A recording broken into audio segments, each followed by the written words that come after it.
Welcome everybody. This is the 2024 Teaching in Summer workshop. We've done this a few times before. It's always, I think, a special moment to meet colleagues across campus who are going to be in the same position as you this summer. So you're going to have your own built-in network, hopefully. You can have coffee buddies. These are the past workshops if you ever want to go and have a look at other visitors and guests who've joined us. It's an event hosted by the American Cultures Center in concert with Summer Sessions that Alex is representing and the Center for Teaching and Learning, which Rachel is representing. And we know that teaching in summer is a very special time. You're very condensed. You have a certain cadence of teaching that you have to get used to.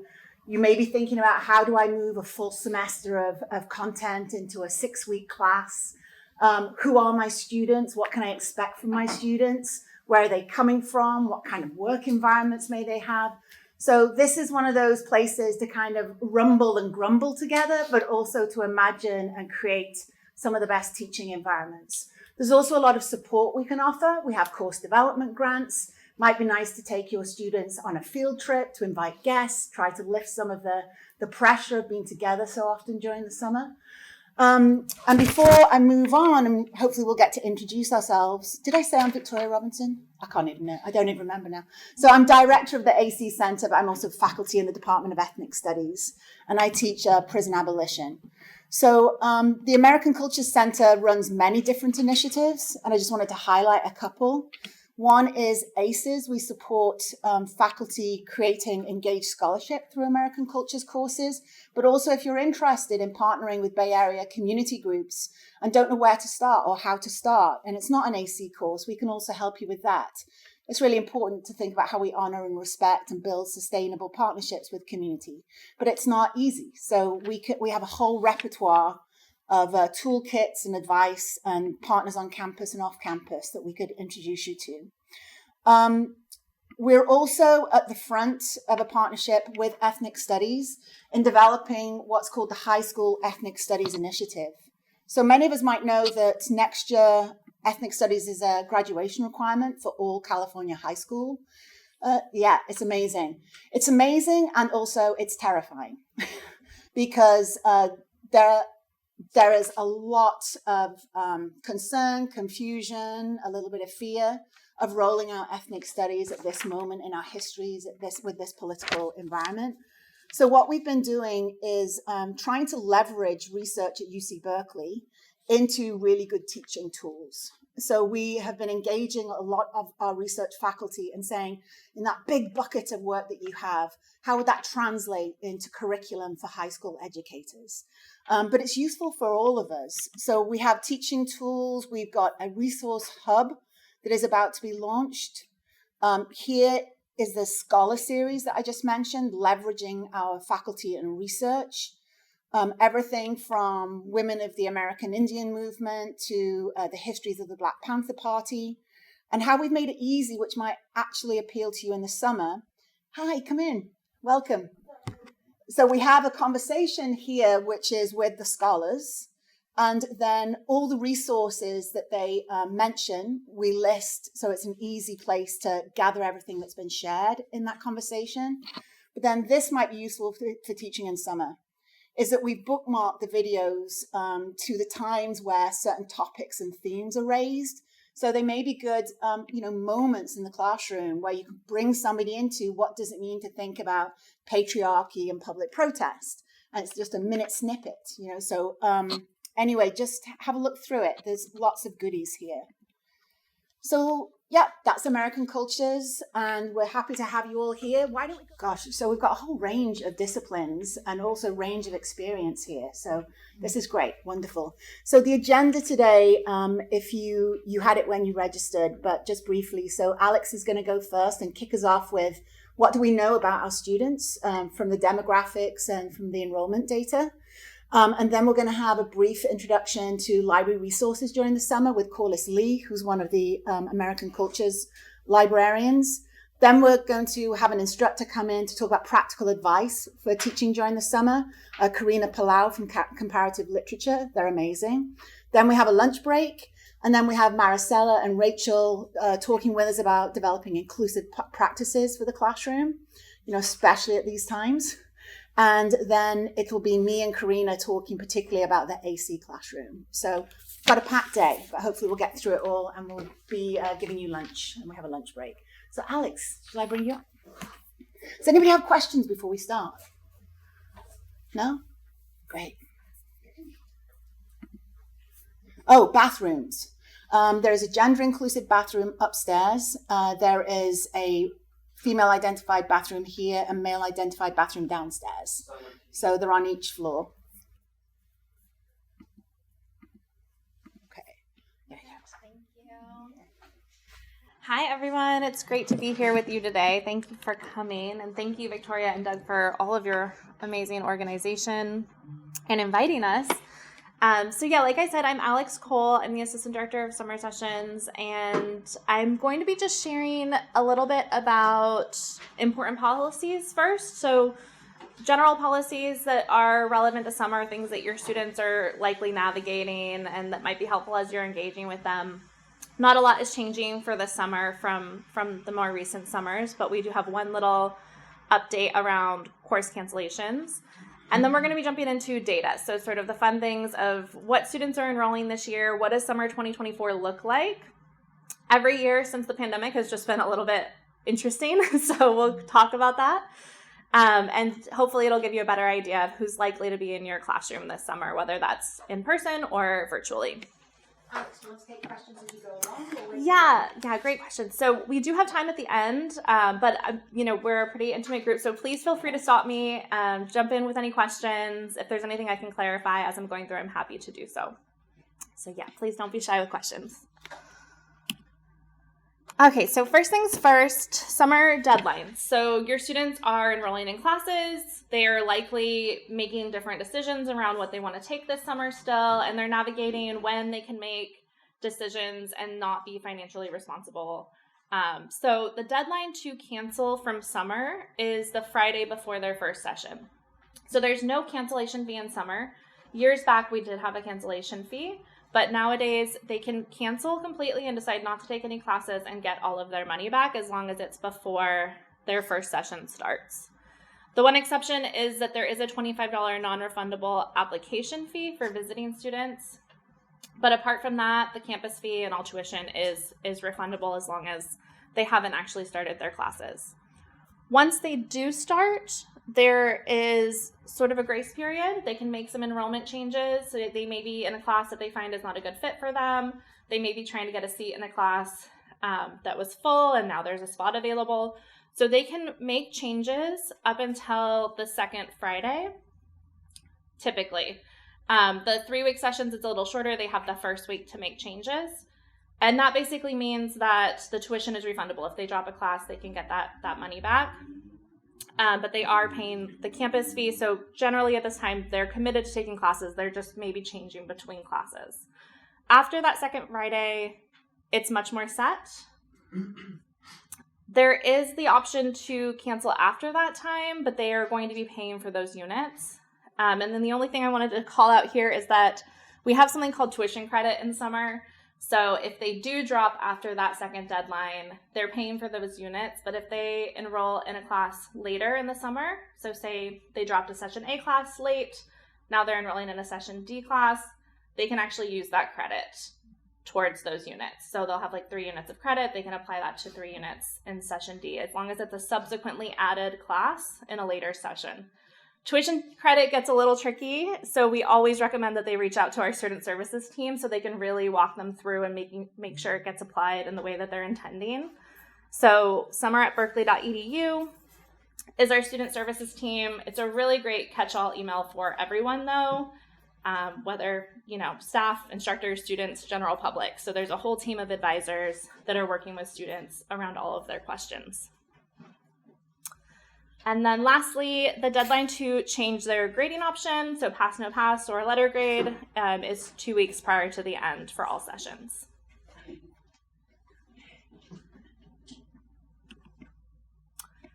Okay, class cancellation. So you may be aware that, classes are subject to an enrollment minimum in order to go forward. So there is a certain number of enrollments that each class is needing in order to run in the summer.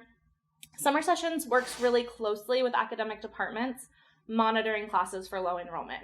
So we are working with your departments. We're talking with them leading up to the session start, and we're notifying them of the time that they need to actually cancel. So those notifications are going out 4 weeks prior to the session start.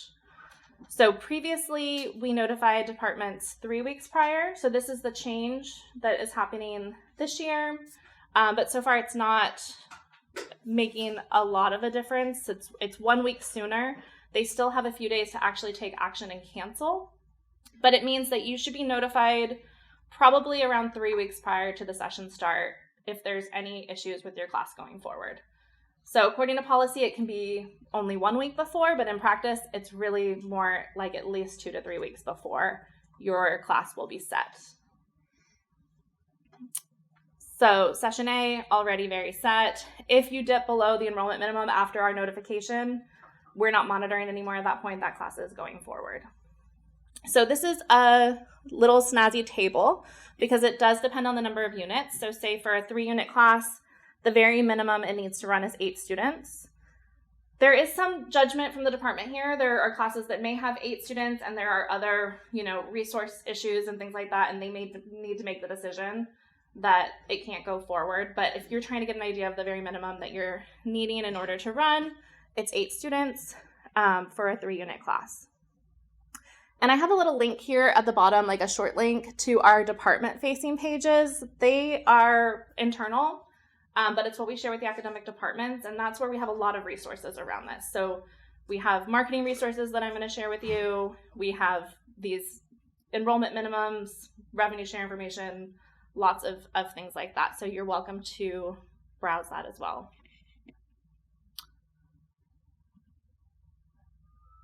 Okay, so you may be wondering how you can pick up a few more students if you're still needing to get to an enrollment minimum or if you're just wanting a few more students in your class. So these are the marketing resources that we publicize and that we work with departments on. So you can request social media graphics. We have a lot of different social media platforms that we use to engage with students, so we're happy to do shout outs if you have a great course. If you have a course that's specifically good for a certain population, so say you're a lower division course and it would be really suitable for incoming freshmen who might be interested in it, we work really closely with those populations. We have advisors that are meeting with them regularly, so we're always happy to help put that information out there. Same with like our high school students, they're looking for classes right now. So incoming freshmen and incoming transfers, high school students in summer, they're really enrolling at this point. A lot of other students, like Berkeley students, have kind of set their schedules maybe and might be making little tweaks and modifications, but we have entire populations that are still looking for session C and D classes specifically. And then there's the suggested classes Twitter feed. That's a really great one that students are keeping an eye on. So just some options for getting the word out. Okay. And then last year I gave this presentation. We had some questions around grading deadlines. So it is managed by OR, just like in the academic year. But I pulled this in so we can see for the 6-week session, session A, they're due July 3rd, so a few days after the session ends, and then all other final grades are due a few days after the summer term. And they have some resources here, so if you're having any issues with grading or with the access and things in Cal Central or any other issues, they have some resources. And I think these slides will be shared out after as well. So, yeah, Chelsea. Question. Is Summer Bridge part of summer sessions? Like, are the same students that generally come to Summer Bridge courses, can they also come to these courses that are in summer sessions? So like Summer Bridge is a set program within summer sessions. So the students who are going into Bridge are only selecting from the Bridge courses.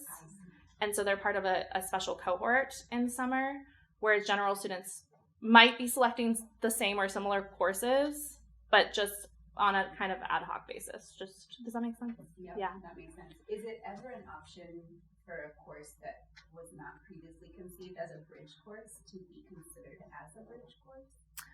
So it's up to Bridge specifically which courses they allow students to take. But yes, I believe they do change. Yeah.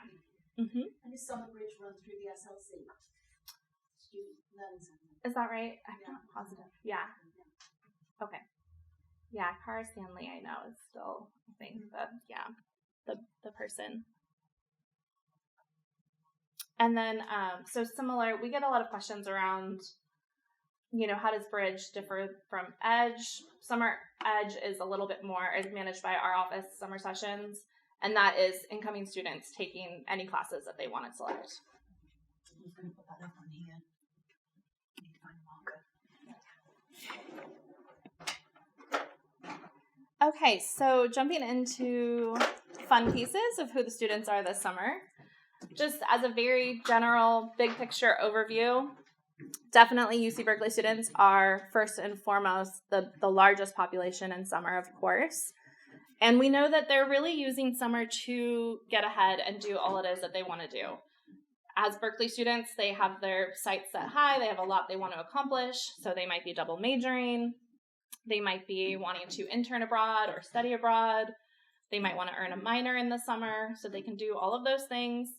But summer is a great tool for them to be able to do everything that they want to do and still graduate on time and to make progress year round. So that is definitely the biggest population that you're likely to come across, of course.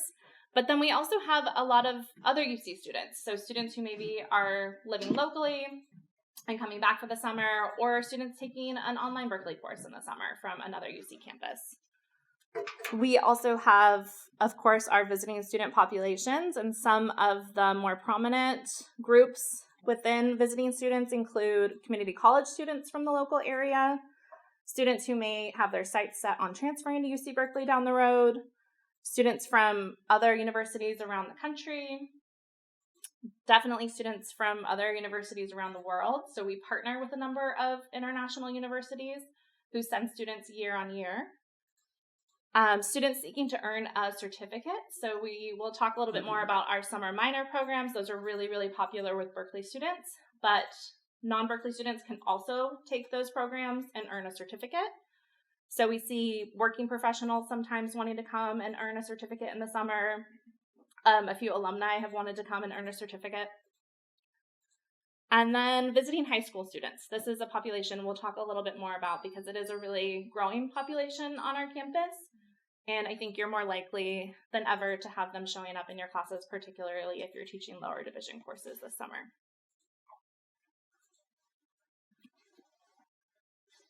So what does summer 2024 look like? My team is monitoring enrollment from the time students start enrolling in February. We're comparing to last year, to the years before that, and really extrapolating trends like what are the differences? Where is enrollment looking? Where are we likely to end up? And so this summer is looking really positive overall. We're up 6.6% in overall enrollments. So that's really helping things like courses not needing to get canceled for low enrollment, just courses enrolling well across the board. UC undergrad enrollments are up 8.5% from this time last year. And last year they were up pretty significantly as well. So that, I think, is really wonderful. It shows that our UC Berkeley students specifically are really finding the courses that they're needing in summer. They're finding options that are interesting to them and that are helping them get ahead. I think online courses are a big part of that as well, and we'll talk more about that. Visiting enrollments are on par with last year, so they're actually down just 0.5% or so. So that's really interesting because prior to the pandemic, visiting enrollment, especially international visiting enrollment, was growing pretty well year on year. With COVID, we lost our international visitors almost completely, and they've been slowly coming back. So last year we saw an increase, but we're really far from 2019 levels. So we, hypothesize that we might see a total return of our visitors after a year or two of restriction kind of going back to in-person and things, but it hasn't really been the case. And so, yeah. Is there a breakdown that differentiates between online student participation and in-person? Yeah, so Which is up or constant or down, perhaps? yeah, so as far as international visitors specifically, Summer trends overall. yeah, we're gonna go into online quite a bit. Yeah, so these are up because of Zoom, or are these up because of students? I would say, so this is just across the board. So this is not looking at specifically online or in person, but I think the reason why overall enrollment and UC undergrad enrollment is up is because online participation is up significantly, and online courses are enrolling a high number of students. And I think we're seeing from our Berkeley students that they're really needing the flexibility of online courses. That being said, visitors like the face-to-face courses and are wanting that Berkeley experience. And so that could be a reason for our visitors not returning in such strong numbers, because so many more classes are online now. So it's something we're definitely talking a lot about these days and thinking about, because I think summer historically has always had online options, but it's really important for there to be a good mix of both. Berkeley students also are still wanting in-person classes in certain cases. So, but there has been a real big shift towards online instruction. Yeah. Summer minor and certificate enrollments are up about 26%. These consistently grow year on year. They launched first with the journalism one in 2016 and continue to grow significantly. So I think it's another example of Berkeley students wanting to really earn something in the summer, right? They want to earn an entire minor on their transcript, and they're doing it in a single summer. So that's something that is really appealing to them. Online classes continue to grow, and then our pre-college programs are also continuing to grow. And we'll dive into this a little bit more, but this shows that headcount graph. So again, just to kind of, for comparison's sake, you can see Berkeley students are definitely a huge part of summer, but this international one is the one that's kind of dipped a little bit. And one reason why we watch that so closely is, you know, international visitors bring a lot of revenue into our campus, and that goes back through the departments and really helps to fund a lot year round. And so it's something we've long relied on. So, you know, it's grown back a bit, but it just hasn't gone back to 2019 levels. So.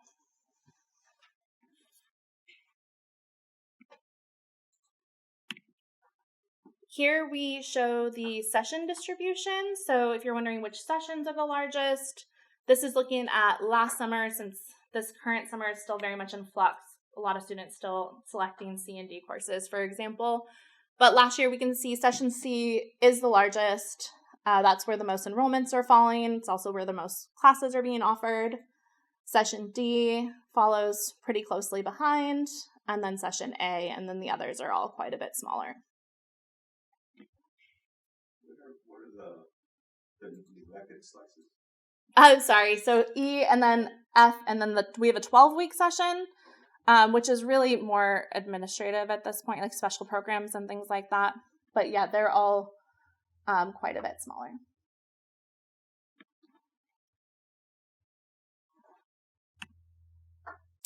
Okay, so jumping a little bit more into online classes and what we've seen, it's really been a huge difference since the pandemic. It's kind of changed everything when it comes to online. So we know during the pandemic, everything was remote. UC participation actually went through the roof. More students than ever were taking classes those summers, likely because there was a lot of choice, a lot of convenience. They could do it from wherever they were. And there was not a lot of competition. There wasn't a lot of other things going on. They weren't maybe working that year. They weren't able to travel. But since then, there's just been a lot more interest in online from faculty and instructors and departments. And I think students are also really talking with their feet. And so we can see that online enrollment's up 27% from this time last year. When I gave this presentation last year, it was up 33%, I think. So it's grown really significantly in a short amount of time. And part of that is just due to the number of online classes now. So Yeah, Matthew. Do you know what the breakdown there is between synchronous and asynchronous? No, we don't have great data on that because it is now very different. So back before the pandemic, summer sessions would work with departments on a few courses with digital learning services, and they were all largely asynchronous and high enrollment courses. Now it looks very differently. So departments are taking their classes online, faculty are taking their classes online, and there's now just a lot more variation in what that looks like. And so it's really the class schedule that is the best tool for us to communicate with students. If you're teaching an online class and there are synchronous components, there are in-person requirements, it's very important to be making sure that that's listed in the class notes section, because we have seen students be confused about what they're getting themselves into. So I think the class notes and the schedule is the best place. The syllabus is very important, reiterating on the first day, all of these things. But yeah, we had about 45 fully online classes before the pandemic. And now there's reports we run, I think there's close to 300. And so students have a lot of choice. And about 48% of total enrollments for this coming summer are online at this point. So it's about half of summer sessions. Still, like we were talking about, it's mostly UC Berkeley students who are enrolling in online classes. And, these are some of the same reasons we've been talking about, right? They are really busy in the summer. It's also can be quite costly to pay for summer housing and stay on campus if they have somewhere else to live. They may be supporting younger siblings and their families. So they have a lot of things pressing on them. And I think online allows them at least the flexibility to be working their job, to be traveling a little bit in the summer if that's what they're wanting to do. So online is definitely, I think, a very important tool for students, Berkeley students specifically, who are needing that. We know that many of them do still want to come in person and are taking advantage of being here, but for those that do need to be committing in other areas of their lives, online can help them still make progress towards their degree. They can still double major or earn a minor in the summer. A lot of the minors are now online. So I think it is really important, and I think they're speaking, they're talking with their feet in their enrollment patterns. UCOP just released, they did a big survey across all the campuses and online, and we're really kind of diving into like who is taking these online courses. Summer is definitely the area where they're taking the most across the system, and they were able to track like that they're doing well in those online courses. There was some data around long-term success and like future courses and things like that. So just the importance of online. But they also shared that Pell, first generation, and underrepresented students are actually a little bit more likely to take an online course. Yeah, so let's go back. Do you know if any departments are using third-party vendors like Coursera or 2U or something for online, or are they most departments doing it themselves? That's a good question. I don't know. Okay. Yeah, I don't think we have a great sense of that. Mm-hmm. We still work really closely with digital learning services on a handful of courses every year, and we feel really wonderful about their process and what they develop. But as far as the other ones, we don't have really any oversight. It's at the department level. Yeah, so, thank you. Yeah. I was just going to say that, yeah, in my experience, a lot of the reason that students take the online classes in the summer, the UC Berkeley students, is that they need a few units to meet their financial aid requirements. So it makes sense that it would be those students that would be more likely to take it if that's a strong reason. So they're taking one class, say, and then they're trying to get to the financial aid piece, and online is the way that they're... Yeah, like, so they maybe they didn't meet their course number, unit number requirements for the year to qualify for their financial aid or for the next year, so they take this class in the summer. Yeah. That makes it up, and that's what they're... So summer financial aid is separate, but as long as they take 6 units in summer, they'll be packaged if they're aid eligible, but it may be that they're wanting that to happen so that they can then, use that going forward and things. Yeah.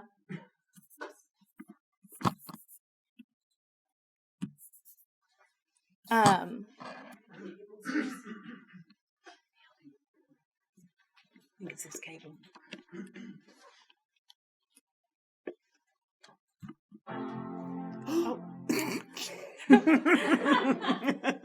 It just decided to restart itself. I can deal with Where'd this. it go? Okay. Yeah. Any other things we can talk about or questions while we're getting that Yeah, good? so, Yeah. So last past couple of summers I've taught in session E, and there's a 1 week, I guess, deadline, and I've had students come after 1 week, which is like a third of the class, right, that they missed, because session E is 3 weeks long.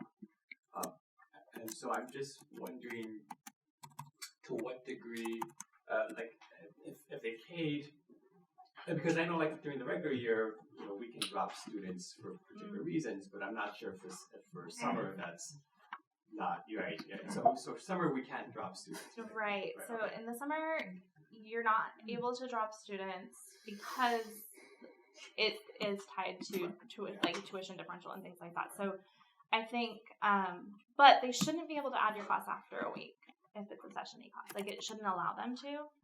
Maybe. Also But it might have been like right at the very end of the week. Right. So they probably add at the end of the week, and then the next Monday. It's far into it and everything. Yeah. Right.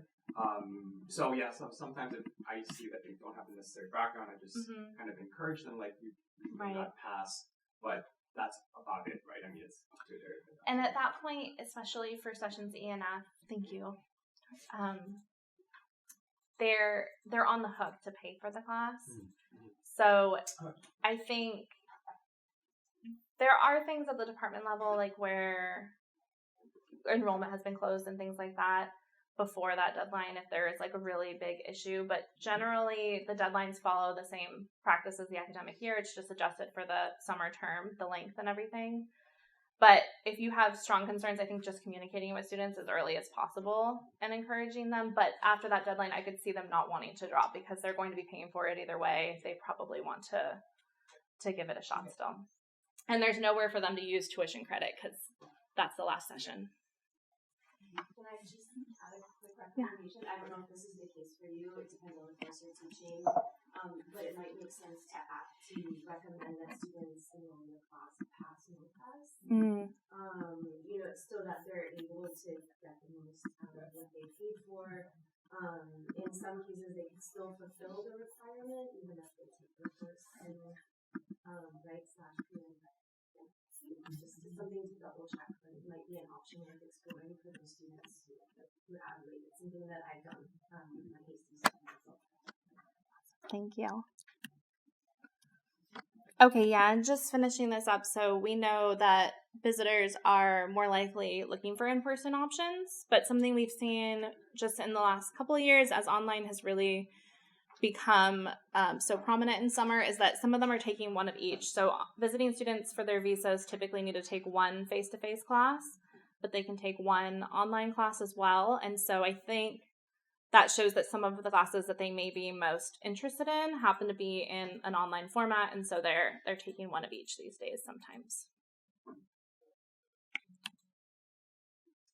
Pre-college students, so high school students are more and more common in summer.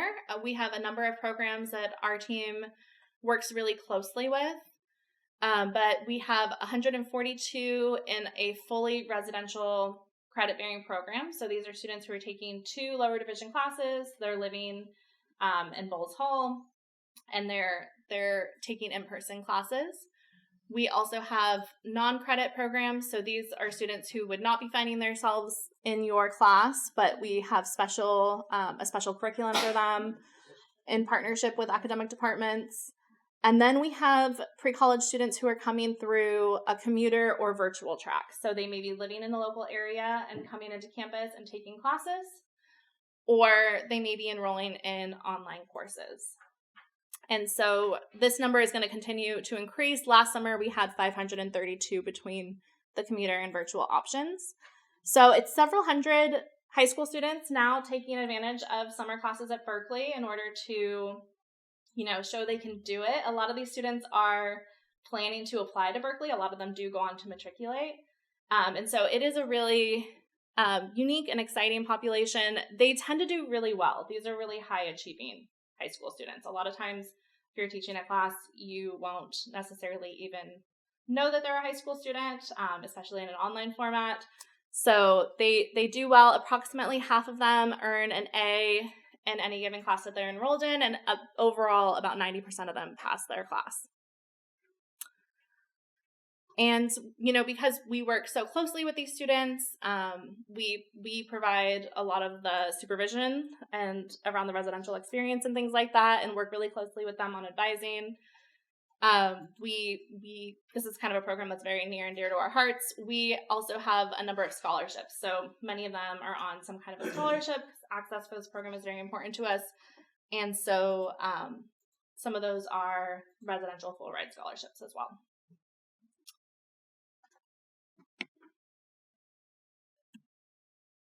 And then another population that you're likely to come across are newly admitted students. So students who have just received an offer to UC Berkeley, they may be an incoming freshman or an incoming transfer student.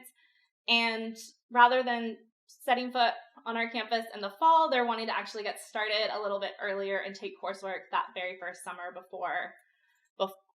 So they enroll through our freshman and transfer edge programs. There's a lot of community building. We kind of help introduce them to certain resources. We help them find classes that make sense for them. There's mentorship programs. And this is also a really popular option. So we are still enrolling. The deadline for them to accept their offer is a little bit later this year. So they are still very much selecting courses. Many of them are just now opting in and beginning to select courses for this summer. Generally, they'll be in lower division courses in sessions C and D. But last year, you can see we had 281 freshmen and 388 transfers actually enroll in classes. And then just generally, there are a higher percentage of transfers in summer than you would expect given numbers in the academic year. And I think, again, that goes to speak for the fact that they have even a shorter amount of time on our campus and they may be wanting to do just as much. So they're taking advantage of summers.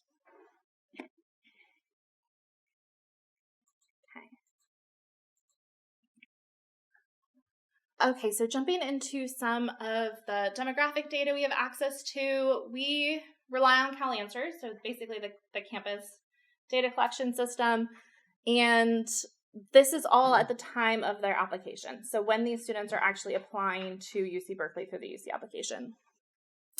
And we're only looking at Berkeley students, and largely to compare, who are we seeing in summer as far as Berkeley students and how does that compare to the academic year? And really, it's very, very close. It's very similar, of course. But we can see female identifying students, 55%, male, 42%. The female number is higher in the academic year. In summer, it's a little bit higher again. Non-binary is about 1%, and declined to state 1%. And so the thing to note here with non-binary students is that, again, this is very early. It's likely that there are a higher percentage when you're actually finding them in your classes, and so just being respectful of pronouns is really important. And then as far as ethnicity, again, this breakdown is very comparable to the academic year.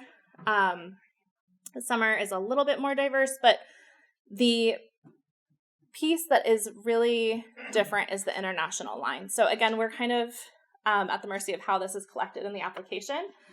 But they do separate out all international students who are incoming. But this is a little bit interesting because it's quite a bit higher than we would expect given the international students on our campus in the academic year.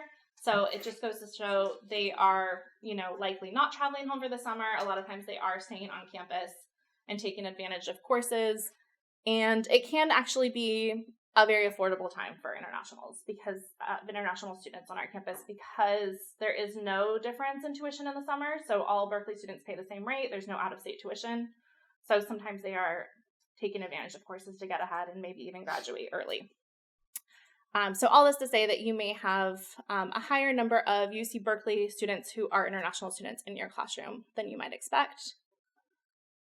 And approximately 1/3 of UC Berkeley students in summer are first-generation college students. And again, this is slightly higher to the academic year, but very comparable.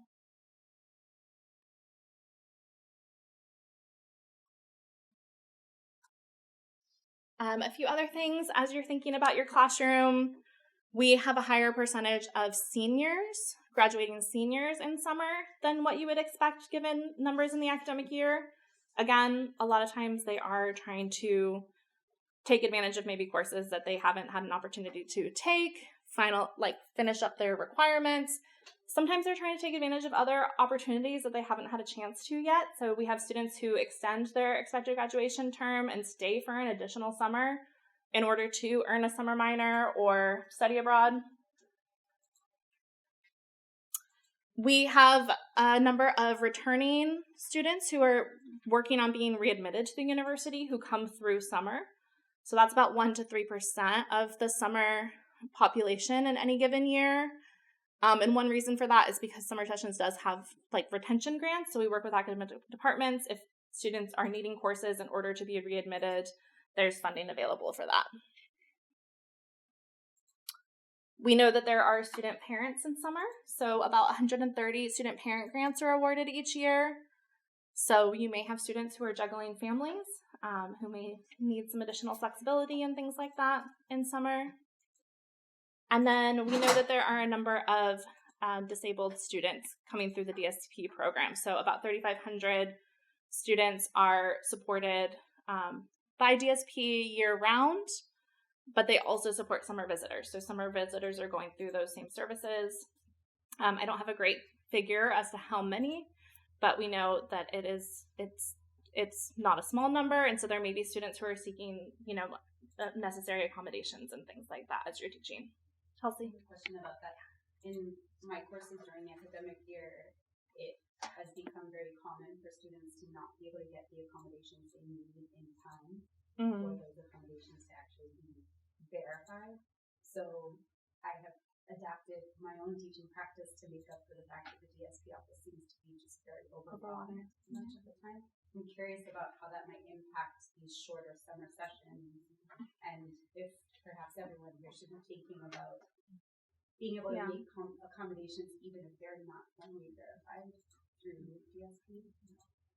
Yeah, I'm not sure I have great experience with. Has anyone had to navigate that or have any I suggestions? deal with this constantly in media studies. DSP is very specific. You cannot provide accommodations of a DSP nature unless they have an official. I've actually gotten different information about that from my department, just because I also have some inside information because of a friend of mine that actually works directly with DSP through the Tank Center, and that there have been patterns of just DSP being so far over capacity that they can't actually provide the support that students need. They can't get back to them within a reasonable time frame for the students to be able to get the accommodations verified and then communicated to professors. Well, did they send you a letter, like an email? Because you can use that, Eventually, yes. But what I'm saying is that often takes a very long time. Yeah, it's a violation of ADA though. That's the problem with DSP has told me. Oh wait, I'm sorry. It's a violation of ADA to provide accommodations to those who have not had it verified. I've been told this by the director of DSP. Yeah. Lots of different information. Yeah, no, it's really interesting the conversation both of you are having because I actually used to work at ESP. Well, give us the inside. And it's both you are two things can be true at the same time. Yeah. Both of you are actually really correct. DSP is super overwhelmed, understaffed. There's always high turnover. I think the average tenure for a specialist is 3 to 4 years, right? And when I was there, I was only there for 3 years, and we saw 2 complete turnovers. Wow. Yes and yes. That's But the difficulty, the other nuance to this too, is what kind of accommodation, right? So one could be getting themselves into a lot of trouble because the accommodation is very specific, right? On that letter that comes to you. And so what sort of accommodation? Right? I am not a trained diagnostic person to assess a student. I am a DSP student myself, but for me to be assessing somebody else, and so it makes it difficult, and especially, you're right, within a 6-week period of time, right, you or Or 3 weeks for some. or 3. You have Yeah. students who are actually under duress, right? And so, what does one do? Like, what is the Yeah, my aside from basic humanity, right? and that's where I lean on. Yeah. I actually don't have in-class exams, so all of my assignments are take homes. So I give them a window to submit things. This is the benchmark, the starting date of this window to submit something. I appreciate that, but there are students who will say, "Can I have more time?" And that's when whether they have DSP or not. Yeah, that's where I mean, you have to draw the line somewhere, you know. So where is it? Yeah. Right? This is what I mean by teaching practice, Yeah. though. Yeah. I think, like, if we think about contract Yeah. rating approaches, we can have conversations in a different way with students about what their capacity is, what they need, without violating any kind of Right. If it's something that you would but do like for this is any actually, student in a it's a similar part of a situation. piece of teaching. I mean, if a student is showing mental distress, then you provide that regardless of whether they have DSP. Yeah.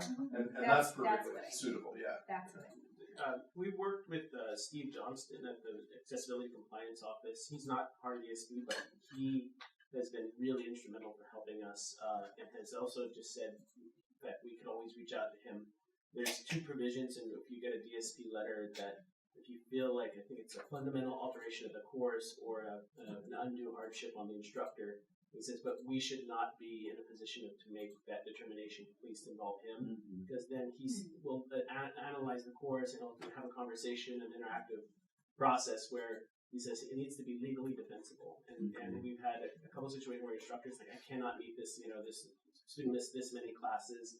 I just don't feel like they can make it at this point. And so he wants to be involved in those conversations to help us make that determination until we feel like this is good. And those are really edge extreme cases, but I would really encourage people. He's with the Accessibility Compliance Office. He supports students. I really appreciate that. Could you say his name again? Or Steve Johnston, and with the Accessibility Code Board. So he's actually he really pushes back a lot, to make sure that if we're going to challenge something with one of instructors, it's only in those cases that it really works. Yeah, you have one. Yeah, as instructors and faculty, we have a lot of power over our assignments and extensions and stuff like that.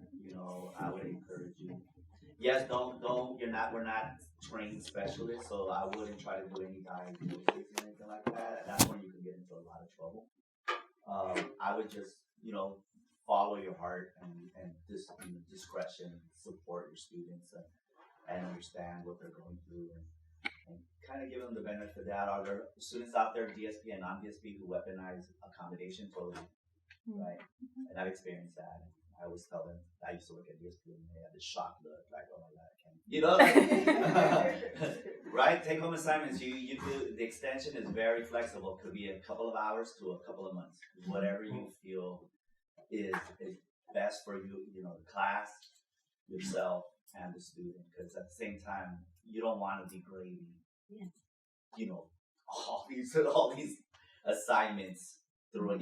It's inconvenient as well. And if you're a lecturer, the issue of equity too for the other students. Yeah, so I think this Yeah. is a question right now of inclusivity, equity, and I think Rachel There's was. going to be space for this in Yeah. our session. Mm. So I just, for the sake of Alex's time, I want y'all to know we're Yeah. going to have space for this. And also we'll have time to kind of exchange these practices. I think all of us do have the ways that we've managed such difficult, ongoing complications, right? So Yeah. thanks for that. It's been a really good Yeah, thank you conversation. all for your insight and for sharing your experience. Okay, and we're just kind of finishing up, but just a note around financial aid. Most summer students are taking advantage of financial aid. They have to be enrolled in a minimum of 6 units in order to be aid eligible. The incoming freshmen and transfers do also have to complete the prior year's FAFSA because of how the summer breaks, but they're receiving a lot of communication around that from their freshman and transfer edge programs. But just a little bit of data as far as the students who are utilizing aid in summer. 41% of UC Berkeley students receive a summer fee grant. So that means that their financial need was great enough to receive gift aid during the prior academic year. And in addition to that, about 29% each summer receive a federal Pell Grant. So those are the very highest need students. So financial aid is definitely a big consideration for students. You know, programs in summer are planned around that and making sure that they meet the 6-unit minimum. But that's where we see some behaviors as well with students who might be in 4 units and are looking for a 2-unit class to get to that in summer. Okay, and I think that is it. I'm gonna shift on back to the first slide because my email is up here, alexcole@berkeley.edu. So I'm always happy to be a resource if you need to reach out with any questions. Our summer@berkeley.edu email is also a really great resource if you need guidance from summer sessions at all. But are there any other questions I can answer before we wrap up? Appreciation comments. Yeah, thank you. So, yes, I think it's going to be shared out. Yeah, Doug will share it out. Yeah. So thank you all so much, and thank you for all that you're doing for the students this summer and all that you're navigating. Mm-hmm. It should be a great summer, hopefully. Yeah, thanks, Alex. It's always so valuable to know and to understand some of the shape of the classroom in the summer. And so just a reminder, next on our agenda is our wonderful librarian, Corliss Lee, who's going to share with us what can you expect from the library during the summer. We're always looking for ways, right, to lift some of that heaviness in the summer. So how can the library help us? And then Karina will join us, who's already shared some advice at the back to talk about tips for teaching in the summer. Then we'll have a lunch break, and then we'll have that deep conversation on the classroom. Okay. Hi, everybody. My name is Corliss Lee. Oh, actually, that's here. I'm the American Cultures Librarian. I'm also liaison to American Studies, Legal Studies, College Writing. You can't really summarize all of the library services in 10 minutes, but I'm going to try to give you the very basics. And this is the important part. You can ask me questions anytime. So library support for students and instructors. First of all, how do you get help? And I'll show you where this is in the library with homepage if I have time. But we have 24/7 chat. So it's not always a Berkeley person at 3 in the morning, but it's a national, even international cooperative, and we're all trying to help each other's students out. So that's for your students and for you as well. And also, so if you have, immediate or especially quick questions like what happened to this resource, what's this link mean, any of that stuff. If you need something more in depth, you can set up your students can set up an appointment, and you can set up an appointment. Students can set up sort of an appointment with a generalist. If they need a specialist, they can find one, and I'll show you also where to find the specialist in your department if you don't already have that. We have library FAQs and research guides on different disciplines, different topics. There's a whole page called Information for Faculty and Instructors, and some of the highlights besides the things I just mentioned. Consultation on assignment design. If you're wondering, well, I could do this assignment, is it doable? Especially in the summer, you really want to possibly check in with us on this. The hours are shorter, the library, and it's a big library system. The good news is it's a big library system. The bad news is it's a big library system. And some things are just more complicated than it ought to be. I don't know if anybody's doing a Wikipedia-based assignment, but we can talk about that as well. We do workshops for classes. If you're doing or an RNC class, we have a program called Research 101. We have drop-in workshops that students can sign up for. I think most of them are on Zoom this summer, but there might be 1 or 2 in person. For the reading and composition classes and for other classes, there's a form you can fill out and we'll figure out if anybody can do something for you. Timing is always difficult in the summer, right, because the classes are so compressed. But if you don't have time, consider a workshop if you can. But there is also the 24/7 help and the appointments. You probably got an email a while ago saying that the course reserves deadline was a long time ago, and I'm sorry about that. And we know that it's difficult. We know that sometimes you don't even get assignments until pretty late, but we have high demand, and of course we're understaffed like everybody else at the university. So we'll do the best we can to get course reserves up, but I hope you've already gotten those requests in because that would make it a lot easier. Other things that you might want to know about, off-campus access to e-resources. Is anybody new to campus? So probably you've got off-campus access figured out, but if you haven't or you have any questions, let me know. Hopefully you know your subject librarian. We're continually adding to our digital collections. We have data services and scholarly communication and copyright services, and faculty can designate a proxy user if you want. And there are a few other things too on the page that I'll show you. Yes, question? People who are taking these classes outside the university, would they be able to access all these services through VPNs and that? What, do they get a CalNet ID? I think so, Yes. So for instance, they're not normally a Berkeley student, but they're taking class for the summer. Yeah. They have access to library resources. Awesome. Thank you. Yeah. And the 24/7 chat, all that kind of thing is especially helpful for them. We do have a lot of e-resources. As you know, not everything is available online, just because. So that's one of the downsides. There's an ethnic studies library specifically on campus, and this is one of the great treasures of the campus. It was actually started by students during the Third World Liberation Front movement. And we have collections in Asian American studies, Chicano studies, comparative ethnic studies, and Native American studies. They have archival collections. They also do reference support. There's materials on these topics all throughout the library system, so it's a little complicated. If you're thinking, well, okay, I'm doing this topic, or my students are doing this topic, and I want to know what's out there, feel free to contact me and we'll figure it out. Okay.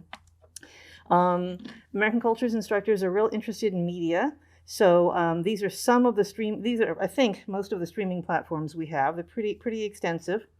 And there's a link to a guide for more information. So if we have a few minutes, I'm going to try to show you what these look like on the library webpage. This, for some reason, they think I'm on a phone. But anyway, there's a Get Help tab. It's either a tab or there's a link at the top. And that gets you to, this is the 24/7 chat right here. Start typing, you can get answers. The FAQs are here. Making an appointment looks like this. You select, virtual or in person.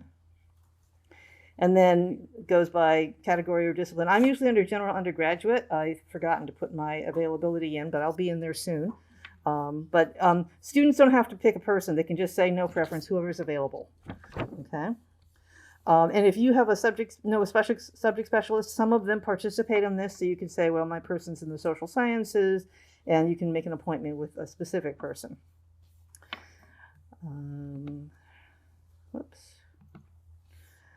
Contact a subject librarian. So if you're, none of you are new to campus, but if you were, or haven't done this recently, you might check out who your department liaison is. Most of the departments are listed here, and the contact information for your particular liaison if you have specialized questions. Okay. Let's see. Oh, on the this one's a little bit of a pain. You're going to get a link to the slides, or this. You're going to get the slides. So.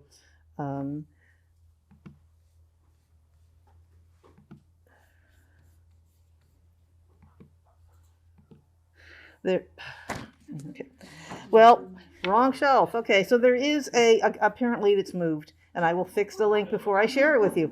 But there is a guide to the library for instructors. The path to it is ridiculously torturous, but you're going to have to watch me do it now anyway.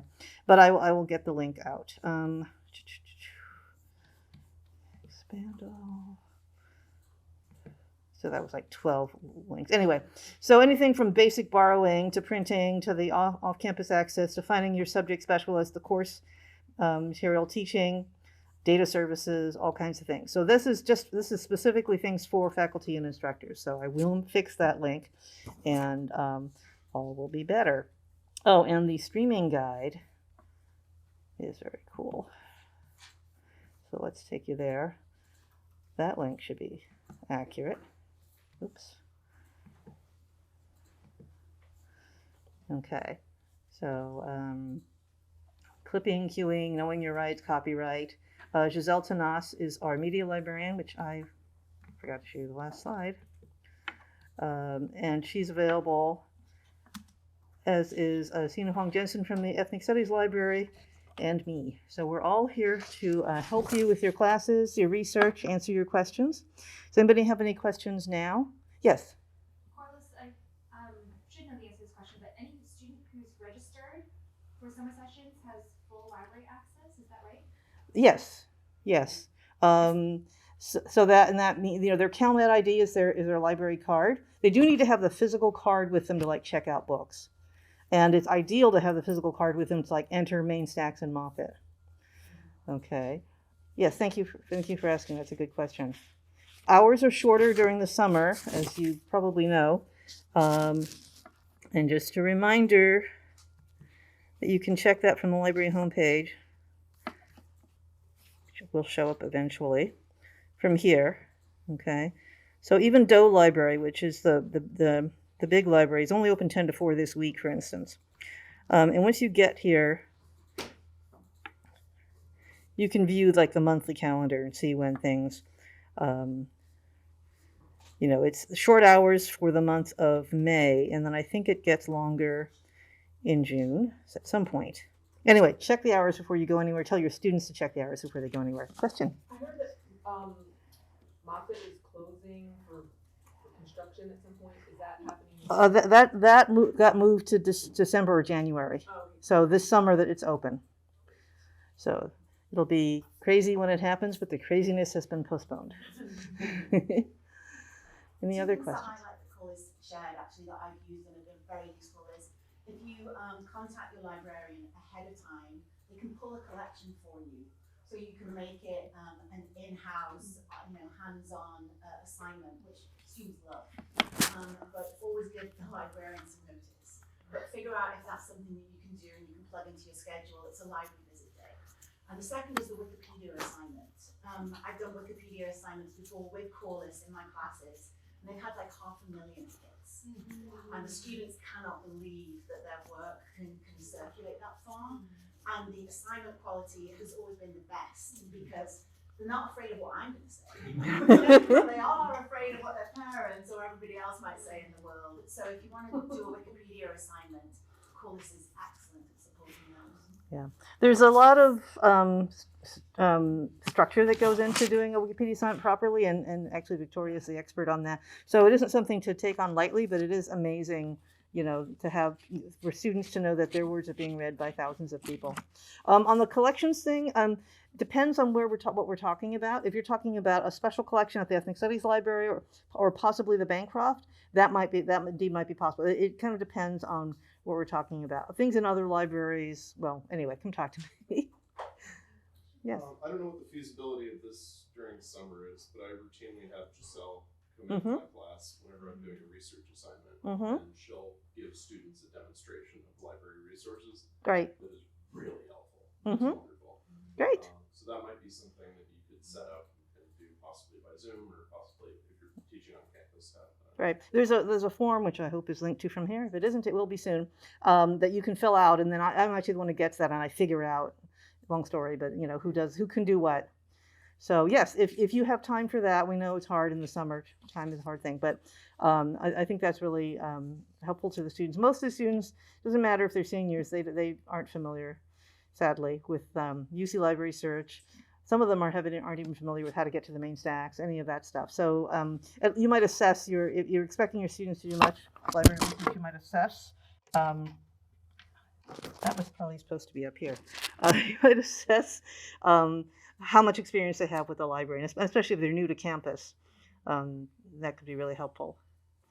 One more question. Yes, great.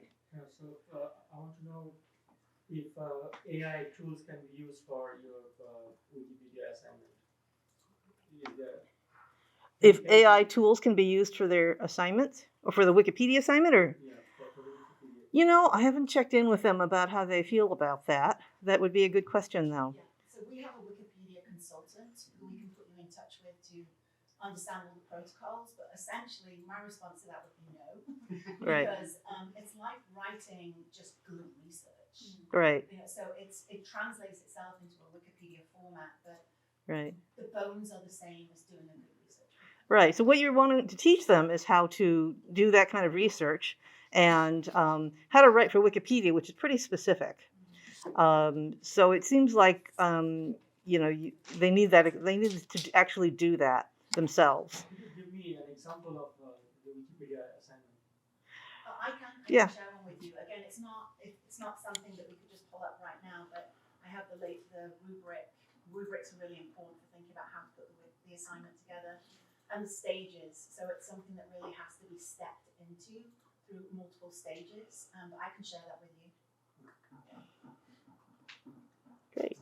The good thing is, if anybody has community partnerships, and often when you're working with an off-campus community partner, they've only maybe experienced one way of working with students and faculty, and it's often filling files or doing kind of office admin work. Open up the door of what would it look like for students and me to do research with you, and that's how we came up with Wikipedia assignment. And we produced Wikipedia pages ahead of some of the ballot propositions, and because that was a really good way of leveraging what we had access to. So again, Wikipedia pages are really resonant for community partners. Or you can go the other door. You go next door. No, it's okay, you can't get through that door, Corliss. What? He's here. Yeah. Great. Any other questions? Great, thank you. So it's with great pleasure that I can introduce my friend and colleague, Karina Palau, faculty in the Department of Comparative Literature, and somebody I learn things from every time we talk. So, I feel so the same grateful way. that you're here. Thank you so much. Thanks for having me, everybody. Okay, hopefully that little break kind of reset us. I want to start, though, by saying I know we're all tired, right? This semester has not ended yet. If you're me, at least, I still have piles and piles and piles of grading. Now we're in this position of trying to look ahead, right? Plan thoughtfully for our summer courses. So I just kind of wanted to acknowledge that, and also acknowledge the fact that today is very much, I kind of try to be organized, tried to come with a little bit of a plan of some of the activities that I'd like us to move through together. But I also really would like this to be interactive and like Q&A based, right? If you have a question, if you have a concern, interrupt anytime. I tried to, as I said, get organized, prepare some slides. I sent around a handout as well, just to draw your attention to the fact that my email is on the very, very bottom of the second page. It's there in tiny print.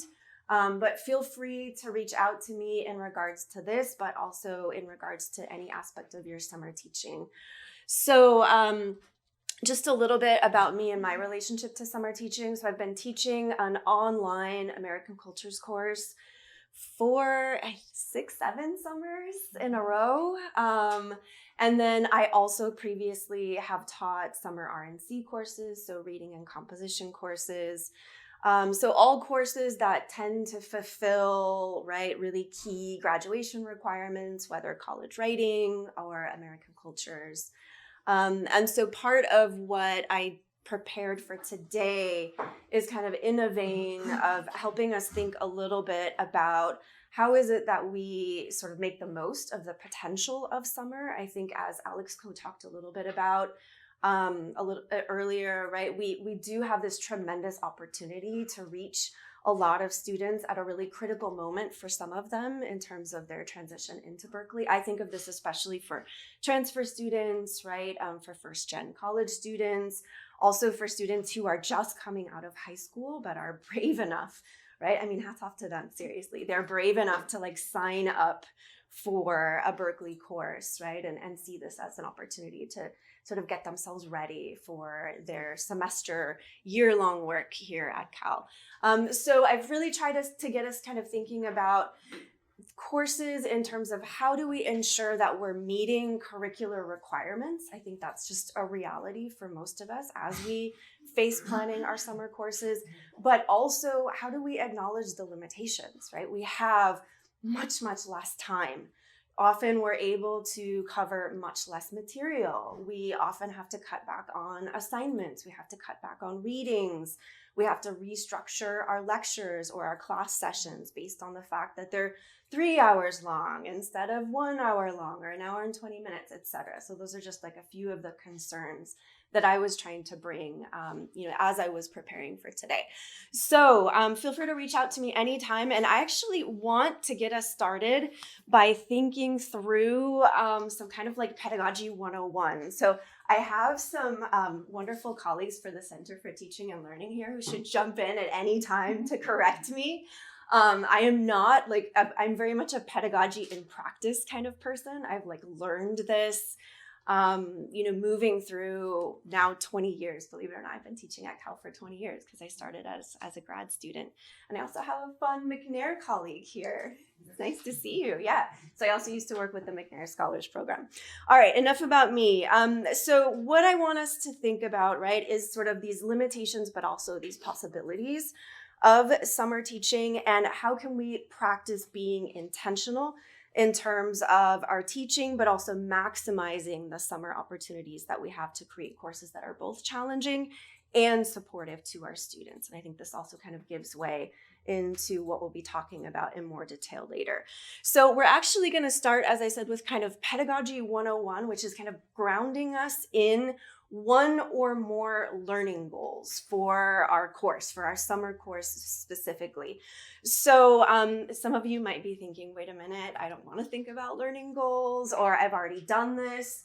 What I would ask you to think about, and we're going to make this kind of interactive and you're going to work with a partner, is why it is that this might be actually the ideal moment to reorient yourself toward learning goals. If we are thinking about possibilities, but also limitations of summer teaching, in my mind, this is the perfect moment to think about what is most important to me as an instructor. What is most important that students are able to learn or be able to do by the end of my course? And then take that as the starting point and reorganize, right? And rethink whatever course, especially if you're adapting something that you typically teach over the semester. Rethink the course according to, okay, what are the key learning goals of this entire course? And how can I ensure that all of the components of my summer course are intentional and also point back to those learning goals? So first of all, what are learning goals? So I'm using the language learning goals. You've probably heard these more frequently called learning objectives. I personally hate the word objective. It makes me feel like I'm running a business or something. And so I like thinking in terms of like goal oriented. I like using that kind of language with my students, and I also like using that kind of language for myself as an instructor. So what are we thinking about when it comes to learning goals? And I have a little bit up here on the slide, but also I'm going to refer you to this little gray box from our wonderful Center for Teaching and Learning folks on your handout. So what are learning goals in the first place, and why are we thinking of them as particularly important as we plan summer? Yeah, oh, you don't have a handout. Is there an extra one hanging around? Maybe I didn't bring it up. Thank you. Thanks for letting me know. All right, so just a couple of reminders about what learning objectives, right, or what I call learning goals should be, and then we'll talk a little bit about why. So first of all, we want student learning goals to be, I'm sorry, that's repetitive, but we want learning goals to be student-centered, right? So focus on what students should be able to know or be able to do. And you can think about this at the level of a class session, at the level of a week, or at the level of a course, right? So we're thinking in terms of different goals in terms of scope, but you want them to be centered not on what you're going to teach as an instructor, but instead, what do you want students to be able to practice? What do you want them to be able to do? What do you want them to be able to learn? And then adjust your teaching plans accordingly. Actionable as well. And again, this is on the handout, right? So we want learning goals to be actionable. We want to be able to identify concrete actions and behaviors that students are expected to demonstrate. As I'm sure you can imagine, right, this also has to do with questions of transparency, just being upfront with our students in terms of this is a goal that we have, this is how we're going to try to make this goal happen, to meet this goal together in partnership with one another as student and instructor. And then also measurable. And since I don't like thinking of myself as running a business, but rather as a teacher, this one can be a little bit extra tricky for me, right? So how do you measure something, especially if we're not thinking, and I'm in the humanities, so we don't think in terms of numerical values in the same way that many of my colleagues in other disciplines do. But I think what's really key here is that each goal points to some sort of assessment that can check whether students have accomplished.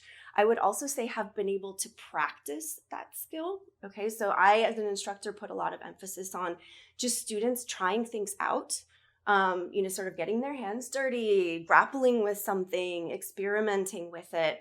And I'm not always, to me, that's an accomplishment in itself if we're able to get them to engage on that level. So when we say accomplish that skill or advance their learning, I don't just want us to think in terms of like sort of quizzes, right? Or something that necessarily has a numerical value. For me, sometimes what's measurable and how I'm connecting it to learning goals can be something like a reflective exercise. It can even be a creative exercise. So something that encourages students to practice, to grapple with, as I was saying. It's not necessarily something that just comes down to the number of points.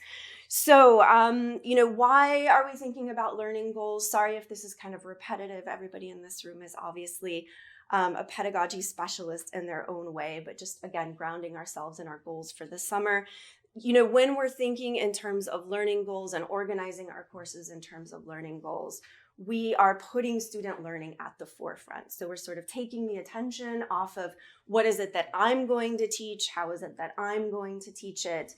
And instead, we're making that flip to focusing on what do I want my students to be able to do? What do I want them to practice? What kinds of questions do I want them to explore? That sort of thing. So that's the kind of reset in a sense that I've been talking about. Of course, right, this helps us as instructors be intentional about how we design our courses. And as I already mentioned, on the level of the course overall, but also on the level of particular days, particular units, weeks, right? You can think about learning goals and breaking them down into different levels, as we'll do in a moment. And then also, I would just suggest that this really helps us evaluate our courses on big picture and small picture levels. So checking that all of those different levels align and ultimately work together to support student learning. So just a quick pointer in terms of, this isn't something unique to summer sessions, but I think it's particularly important that we not only articulate these learning goals for ourselves, but we also are explicit and share these with our students. So I would encourage you to be sure to forefront your learning goals, even if it's just 1 or 2. You usually don't want to have 15, because then students will feel overwhelmed if we're thinking on the course level. But this might be a great time, to kind of start thinking about. So if I had to nail down 3 learning goals for my summer course, what would those be? How would I articulate them? And also, how would I potentially articulate them in language that I could put in the syllabus, that I could post on the website, right? That I could even put on a slide or talk to students about the very first day of class, so that we're all, as a learning community, kind of pointed toward, right? All of our efforts are pointed toward meeting those goals. So with that in mind, we're going to turn to a little short activity. I said I needed to try to keep you awake. So I'm going to ask you just to turn to a partner or work in groups of 3. Okay, whatever's most comfortable for you. If you don't know the person next to you, I think I missed introductions, but you might not know each other. So just remind each other names, right? Preferred pronouns as well. And then I'd like you to actually tackle that very, very first section of the handout. Okay, so thinking about sort of what do we mean by student learning goals? Also, why are they important? What are our own goals in articulating these goals? I'd like you to try to take a minute, right? We're going to take sort of like 2-3 minutes. You can either, if you would prefer, to do this on your own and just kind of reflect on it. But because we're pressed for time, I think if you really, really want to work solo and quietly, we can pull that off. But if you're up for it, I would encourage you to turn to your partner, right? Or work in a group of 3. Talk through. Here's 1, or maybe if you have time, 2 of my learning goals, and work together to try to compose the language that you would like to use to convey those goals to students. So we're gonna do this pretty quickly, like 5 minutes, right? And you've got kind of 2 little spots that you can use some free space to draw, right? Brainstorm, write ideas down on the handout. Then we'll come back together. All right, okay, so for the sake of time, I'm just going to bring everybody back together. Would one person be willing to share with us just really, really briefly, right, a learning goal on the course level that you came up with? And then anything that you can speak to in terms of how is it that you were thinking about this goal as being student-centered, right, as being actionable, and then also as being measurable. We're all coming from different disciplines, right? We're all teaching different kinds of courses. So I just ask you to listen thoughtfully if somebody's sharing something that sounds completely outside, right, of what you do as a teacher. So could one person just share with us really briefly? It's that awkward, wait a minute, everybody was talking a second ago. Yeah, go ahead. So, I teach the social theory and cultural analysis class in the summer. And the main goal of the course is to teach different theoretical perspectives so that students can apply those perspectives to understand the current social situation. Okay, excellent. Yeah, and how are you thinking of sharing that goal with students and then maybe thinking about it in terms of these tips? I assign the original works of selected theories, so they have to read the original text. And the objective of assigning the original text is that most students do not read the original text, they just read from the secondary sources, and there is some misinterpretation or different interpretations. So this encourages students to come up with their own assessment of the original writings. So that's one. The second is the students then identify the gaps and the strengths of those perspectives. So they also learn some critical assessment skills. And third, they write short discussion papers, like 2 pages long, on given topics selected from news media.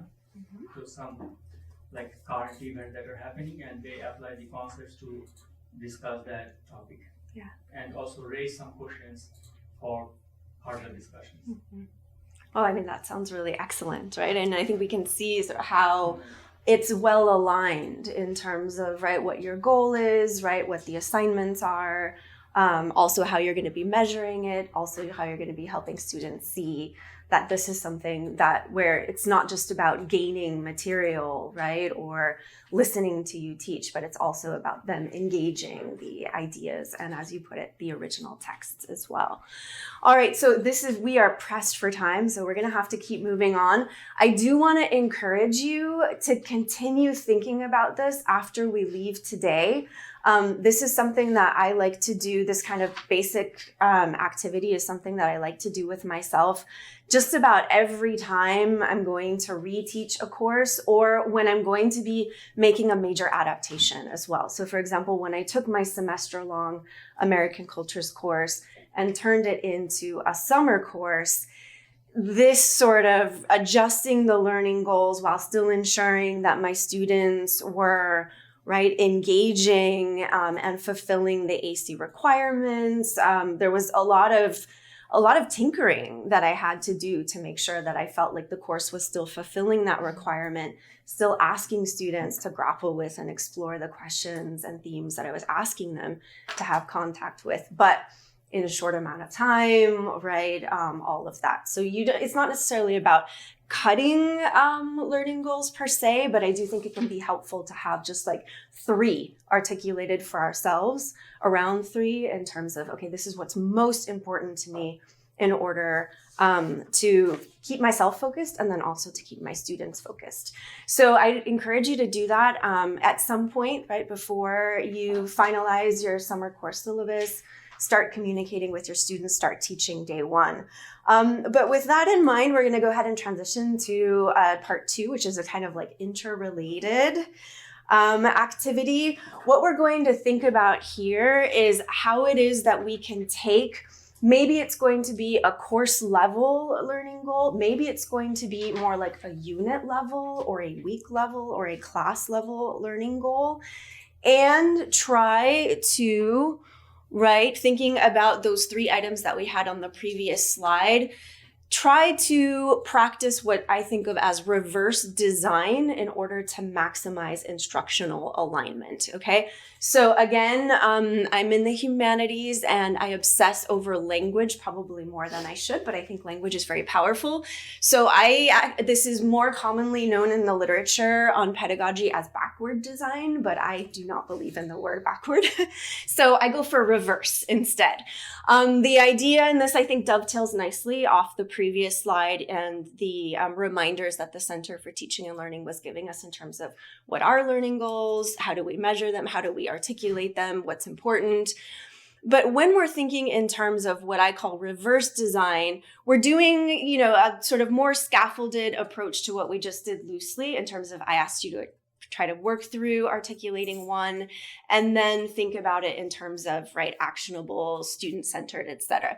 So we're going to think about starting with a learning goal, but in this case, you can go ahead and work with the one that you already articulated if you would like, or you can think more small picture. So as I already mentioned, we might think in terms of my learning goals for this particular class session, or even, this particular activity. Or if you want to zoom out just a little bit, you might think of it in terms of what are we going to try to do this particular week or this particular unit, which I'm looking at you. You said you teach a 3-week course, right? I'm sure this is really, really challenging because you're trying to work through so much so quickly. So the more intentional we can be in terms of directing reverse design and maximizing instructional alignment, the better for us. And then also the better for students. So what is it that we're thinking about when we think of quote unquote backward, right, or reverse design? So here I put a quote up on your handout. Instructors typically approach course design in a forward design manner, meaning they consider the learning activities, how to teach the content, develop assessments around their learning activities, then attempt to draw connections to the learning goals of the course. In contrast, the backward design, right, or what I call reverse design approach, has instructors consider the learning goals of the course first and then work from there. So we already had a brief introduction to that. If you can go ahead and flip your handout over, you have a version, right, of this not very interesting, but I think helpful little kind of flow chart of sorts that we want to be thinking about. So moving from learning goals to learning activities and learning assessments. And then I would also say, I don't think of this as a kind of linear process, but often as we make adjustments to an activity, sometimes we also have to make adjustments to the assessment, then back to the goal, etc. So it does, all of these are of course quite interrelated.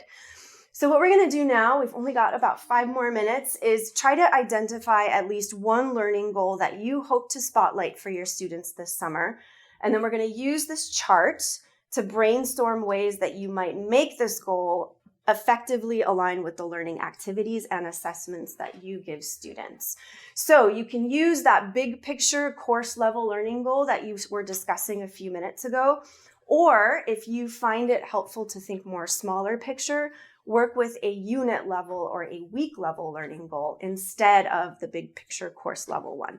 What's most critical here is try to be as specific as possible while you chart the ideas below, and challenge yourself to use language that you can also put in the syllabus, right? Share with students, share in the assessment guidelines, right? If you're going to be giving them, or the activity guidelines, just thinking in terms of how can we best, right, communicate with students what the goals are and how all of this aligns.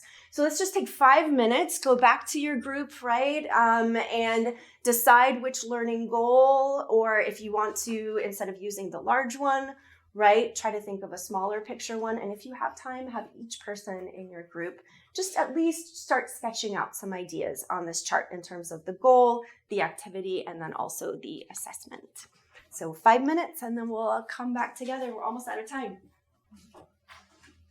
All right, I want to be respectful of everybody's time, but I do hope that you're able to at least take this as a starting point, right? Obviously, there's no reason that you need to go home and finish the chart or what have you, but hopefully you can leave today with some sense of this is how I can articulate this is how I can reorient my class, and then, can just kind of jumpstart that sort of work. So we're gonna just take like less than 5 minutes to kind of run a Q&A. I just quickly wanted to run you through like 3 of my top tips for summer teaching, especially if you're in the position of trying to take a course that is typically taught during the semester or that you typically teach over a period of 15 weeks and you're trying to cram it into 3 weeks, for example, or in my case, 6 or 8 weeks, depending on the course that I'm teaching. So one is I really encourage you to tap into those resources that Corliss Lee shared with us in terms of what's available through the library, especially if you're able to integrate like film clips, right? Different forms of media in your course. This is a really, really good moment to do that. And our librarians are incredible partners in those efforts. So reaching out to them, I think, is really important. But being able to mix it up and engage students with multiple modalities. Assign less reading whenever possible and provide more framework for the reading. So one of the challenges I encounter, especially as I'm teaching AC courses, is I want students to really grapple and, in a personal, in a thoughtful way with some very uncomfortable topics and difficult questions. But I also, when I'm dealing with a 15-week semester, I have more space to kind of like throw out the questions and let them make a mess and let them kind of grapple in their own way. And then I can start to, I feel like, guide a little bit more based on the feedback that I'm getting from them, what they're posting on discussion boards, the kinds of questions that they're posing in section, etc. When it comes to the summer, I feel like I need to be a little bit more of a guiding force from the beginning. And so one of the ways that this shows up for me is that I provide more framework for the reading. I try to excerpt more or even like assign maybe a news article instead of an academic, 13-page journal article or something like that. So something that's a little bit easier to read, a little bit more engaging for students in terms of the reading itself. But then I also try to give them at least a sentence or two about why I'm asking them to read this, or what is it that I'd like them to look for, or if I want to be less directive but still guide a little bit, here's the question that I want you to have in mind, or here are a couple of themes to look out for as you read. So that can just help students in terms of less reading, but also feeling more directed. And then this is something that I highly recommend even during the normal semester, but try to use sort of exit tickets or some form of frequent check-in with students. I know a lot of instructors, particularly in the summer, who do this every single class. So if you have a 3-week class, for example, the more you know soon about how students are responding to the material, what kinds of questions they're having, the more you're able to pivot and try to make sure that you're supporting student learning. We don't have 2 weeks to then find out, oh, wait a minute, they completely missed, this really key concept or this really key question that we posed earlier. Or this is something that they really need to go back to and work through more. So an exit ticket, for example, can be something as easy as a little note card, a slip of paper. I know some people who set them up as Google Forms, so students can just do them on their phones. I tend to use one that's really, really simple. It has 3 items. One, the first item is something I found interesting or confusing about today's class, and then just an open space. A question I still have is, and sometimes you'll get questions about the material, about the class. Sometimes you'll also get questions about like an upcoming assignment. It's coming, but students didn't realize, all of those sorts of things. Like, oh, how am I going to be? Is there a final exam for this class? All of those sorts of things can also pop up there.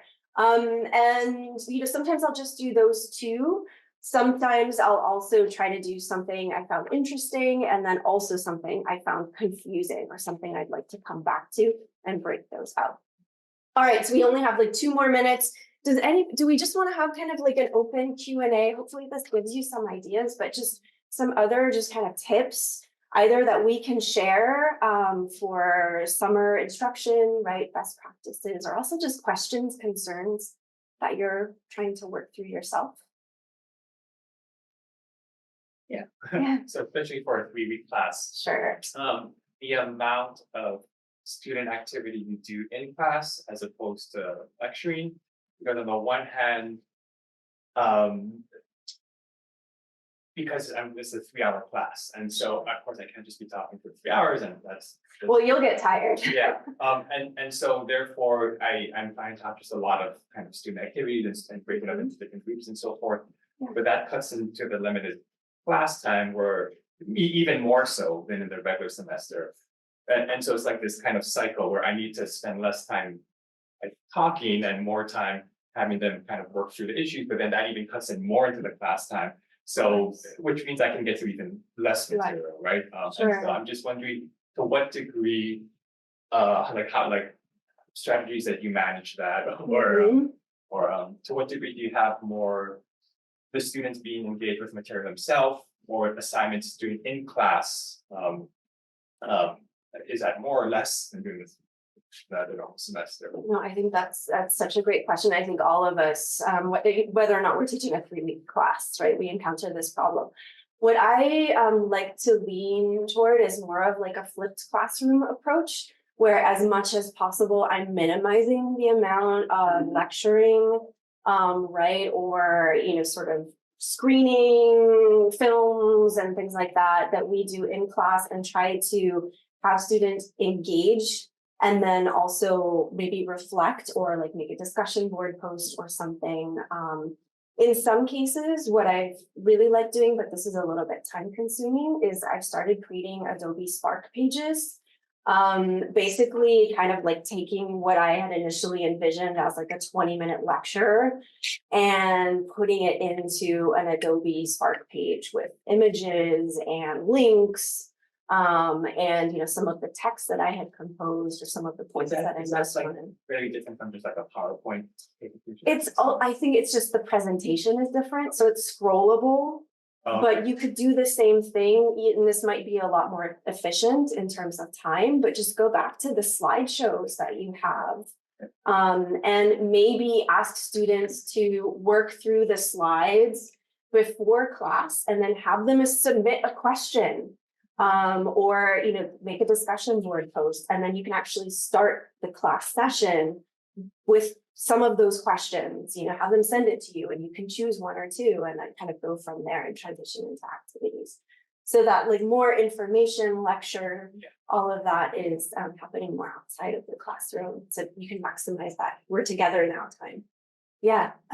Yes, this is kind of related to the question you asked, which is if we are doing less of say screenings in class, which I think are generally doing now anyway, because earlier for classes I used to do, there would be like the lab section, right, where things would actually be screened. Now we provide access remotely, and they're expected to watch it before time. But how much of time can one assume for students who are taking courses in the summer to dedicate prior to coming into class?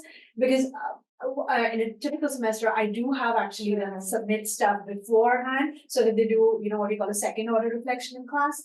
But if they're really encountering some of the material for the first time in class, that's a very different kind of, even like learning outcomes shift in particular. Yes.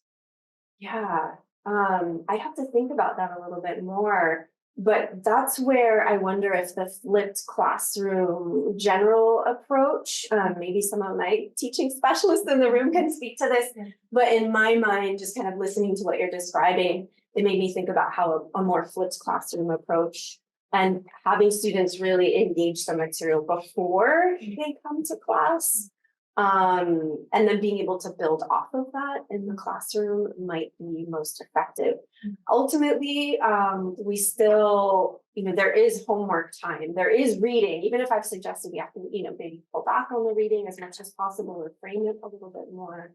I don't think that it's a bad thing to ask students to invest before they either log in online or watch pre-recorded material, whatever it is that you're having when you do, or come to class and sit in the classroom. It's kind of like their prep work, and I like to set it up in such a way so that it isn't like a linear, okay, this is the prep work and this is exactly the point we're going to get to. But it does mean that students have come with some thoughts, some questions, even just some responses, some reactions, and then we can work with that and actually maximize our time in class to engage the material in community as possible. Yeah. I also want to flag that Karina's talked about the Adobe Smart Pages.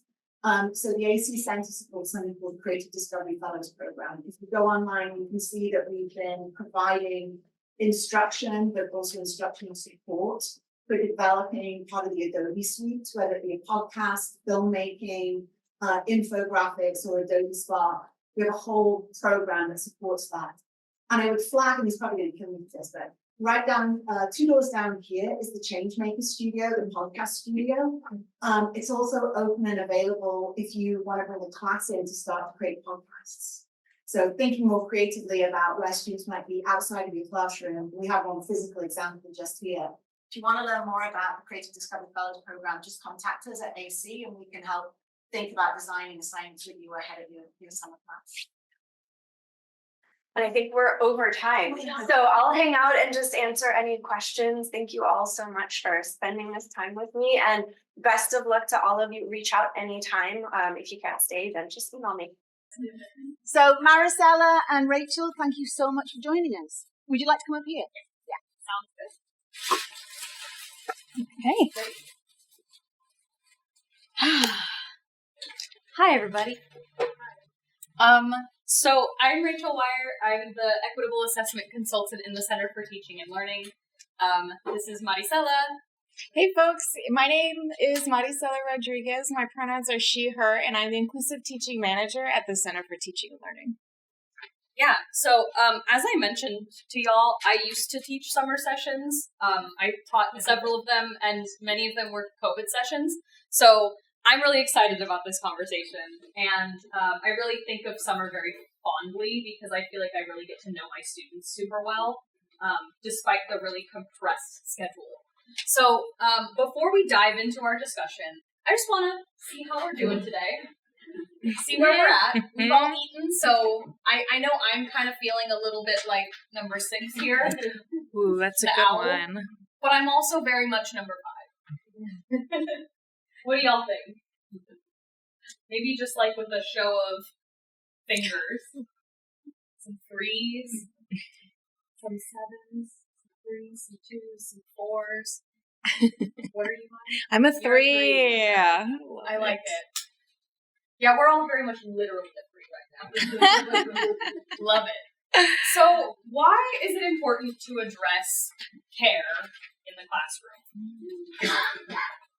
We're sharing this image that Madi took the other day on campus because it was really, to us, very provocative and very kind of, very much like a sign of the times that we're in and how we all might be feeling and how our students might be feeling. So maybe just looking at this, like what does this bring up for you? What emotions is it bringing up? And maybe what emotions have you been observing on campus lately?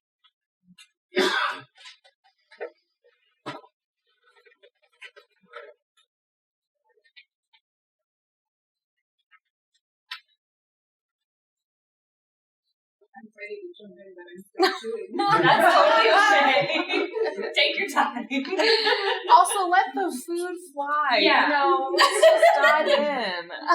Students are overwhelmed and exhausted. They are overwhelmed and exhausted. Yeah, and I think there's a difficulty reconciling what they're observing in the world with really retrograde policies and procedures and statements by the university and by the institution. So this is, I think, I would say, alternative to having it. Yeah, so there's a lot of conflicting messaging, especially conflicting with what students might be seeing and witnessing, and so naturally, nobody's okay, right? The point is kind of that nobody is okay.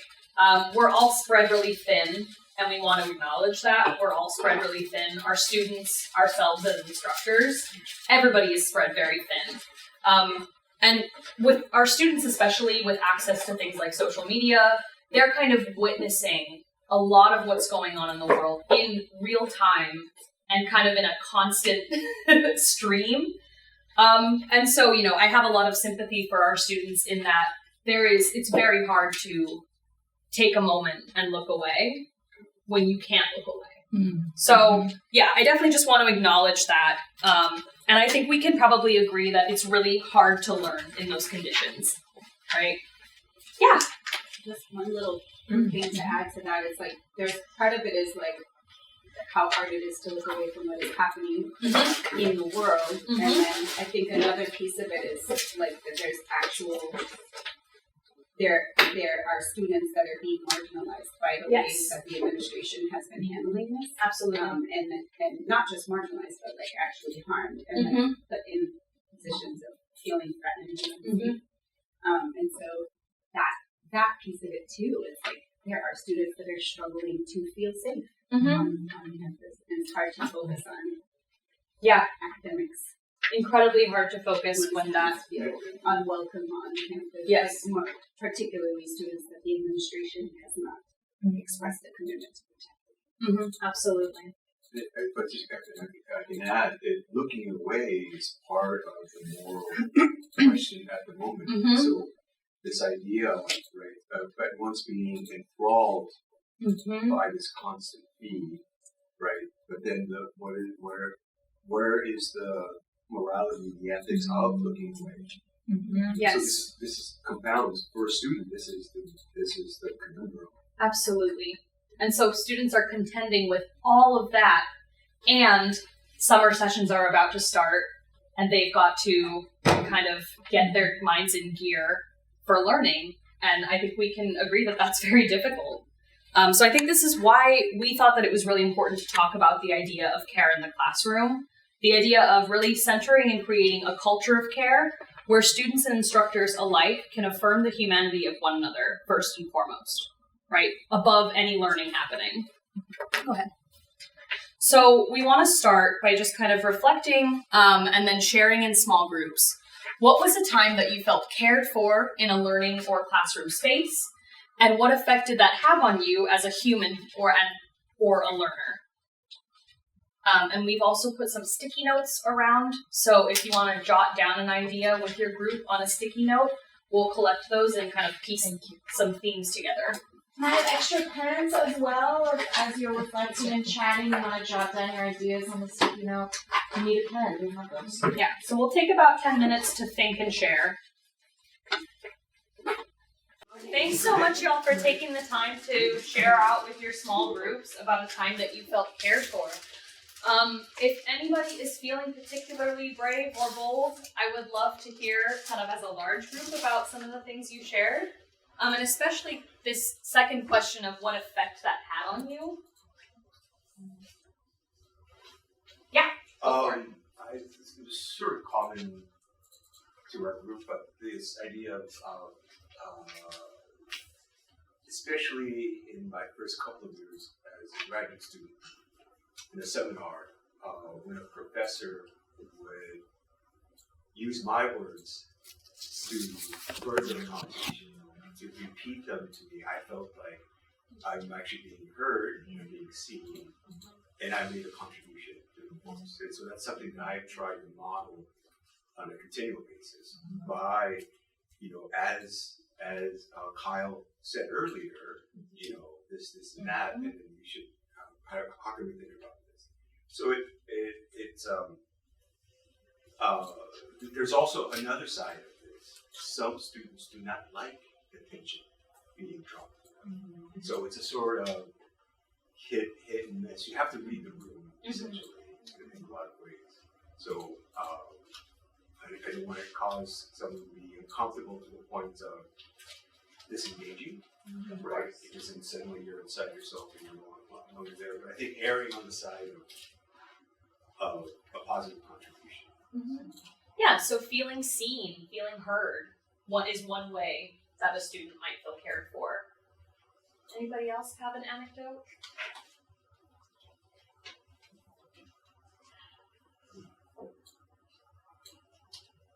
Yeah. Just building on that a little bit, one of the things we talked about is how validation, in my particular case, the way that Professor validated me in a space where, there sometimes when you are a person with a social justice lens in a space where people don't want to have those conversations, when there is that one professor that is like, oh yes, that is actually happening. What you are saying is happening, is actually happening, and thank you. You know, there's a sense of not just the validation, but also just this kind of agency that you start to feel as a student, where it's no longer like me against the world, and it's like, oh, actually, there's one other person that has my back, and that I can say the things or do the things that I feel are aligned with my values, even if there are other people that are saying other things. Absolutely. Yeah. So this can look like kind of feeling less alone, perhaps. You kept doing this gesture as well as you were sharing, and it just reminded me of how when someone can affirm your idea, your thinking as credible knowledge, which is what we do so often in the classroom, we build our inner strength. And so your body language really spoke to me as well around what we're speaking about with care in the classroom. It was really great. Thank you.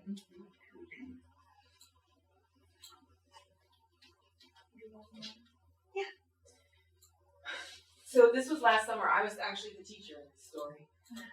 But it was 3-week class, session F, and it was the last day of storytelling and the last day of food culture for these visiting international students who mainly came from mainland China. And they were giving their final presentations. The storytelling class was telling their final stories. Six class sessions in this class. It's 3 weeks. It's twice a week. It's very short. And so it was the last day, but my dad had died the day before. And I made the choice to go to class anyway and not get a sub because, it was the last day and I had to, who's going to grade their stuff for them and everything. I mean, they're pass-fail classes, but it's still like I wanted to be there. They've done this whole thing. But totally my filter and my everything was gone, and I was obviously not okay. And so in storytelling, I told them, because they were telling all these personal stories, and I said, well, here's a story about my dad, and then I told them. And afterwards, I didn't really think about, is this the wise pedagogical choice to do this, but I couldn't, I was like bare, so I couldn't do it, and I couldn't do anything else, I was raw. So they came up to me afterwards and told me about their grandfather, or they expressed their sympathy, and they were so loving and so kind and so supportive. And these students come from a culture where that's not the kind of relationship that you have with your professors or your teachers. Like, you don't tell them personal stuff and they don't tell you personal stuff. But we had been doing that all 3 weeks that we were there. So anyway, it was an incredibly moving and a rewarding experience for me to have them respond to me. And in the other class, it kind of played out the same way, and they were extremely supportive and kind. So I felt just so connected and loved and just so good, Yeah. And I'm so glad you brought this up, because this is kind of a two-way street, right? It's not just that we as instructors care for our students and it stops there. It's kind of a mutual culture of care, right? And when you're able to build that kind of classroom environment, you will find that students will also care for you, right? And I've had moments like that where students have really touched me by remembering something going on in my life. And it's like, you didn't have to remember that. So I definitely want to emphasize that we kind of all have this responsibility to care for each other rather than just a one-way responsibility. And this can really lend itself to creating kind of a sense of belonging in the classroom, which just is, regardless of what the course is about, regardless of the actual learning going on, this is kind of the foundation for that learning. Slide. Oh, sorry. No, that's okay. These stories are all so powerful to me as I'm taking it in, because I'm going to actually go back to our question here. When Rachel and I were creating these prompts, what came to mind for you, Rachel, I remember, is what effect did it have on you as a human? And then we almost tacked on learner after the fact because we were recalling what we were planning to do together with you all. But for us, as we were thinking about the session, it came down to us as humans. And so when you use the term, laid bare, or I felt bare, when you do that with your students, you create these really memorable moments. That can be true. And then there's also this second bucket of when we're learning, we lay ourselves bare because we're admitting what we don't know yet, and maybe we don't even know how to get what we don't know, right? It's so challenging and can be such a sticking point of vulnerability for students. And so I'm just really sitting in this space of human-centered learning that really Rachel kicked off for us in our pre-planning. Yeah. Just a couple of questions, ideas. So first, care is a complicated word too, right? Because care is both feelings and emotion, but it's also very, very material. So when we care for somebody, we're often meeting needs that haven't been met. So to think about how, given that the university is a place of amalgamation, it's one of the only crossroads in lives that many of our students will see so much rich resource. So how do we ensure that the care that we can provide materially is really available for the students? So to know how Bear Walk operates, how basic needs operates, how TANG operates, is like having a conversation with students in the summer about all that access, that feels really important. But the other kind of flip side of care too is that you are also opening a box of wounds sometimes. And so what does it mean to be mindful of how those wounds are then given permission to be in a space, which they should, but how are you prepared for them? It's like you predicted. I know. Our handout. It's amazing. Really? I was going to say thank you, Victoria, because you're reminding us that we can talk about care all day, but it's so hard to practice. Mm-hmm. And it can be so challenging. And as you're practicing it, you might think in the moment, oh crap, I'm too far. I should have had a boundary. Or maybe I already had an experience like that and I have clear-cut boundaries for myself and for my students. So what you were sharing, Victoria, it was just reminding me that there are all these resources and strategies that we should be thinking about before we feel like we can just go into any classroom and lay ourselves bare, right? There's a sense of self-protection for ourselves as well as protection for our students. Mm-hmm. And so what Rachel and I have thought about, preparing for the session is, well, what does it mean to really do this in practice? And what are the small steps that feel like, okay, we can go ahead and start there? And what are the bigger steps that we can work towards? And so the handout that I passed out to all of you has 2 columns here. There's a series of reflection prompts organized by specific theme, like self-care or connectedness. And then on the second column, there are these action steps. The things that are the tangible resources or centers that we could go to help us do X, Y, and Z in a practice of care.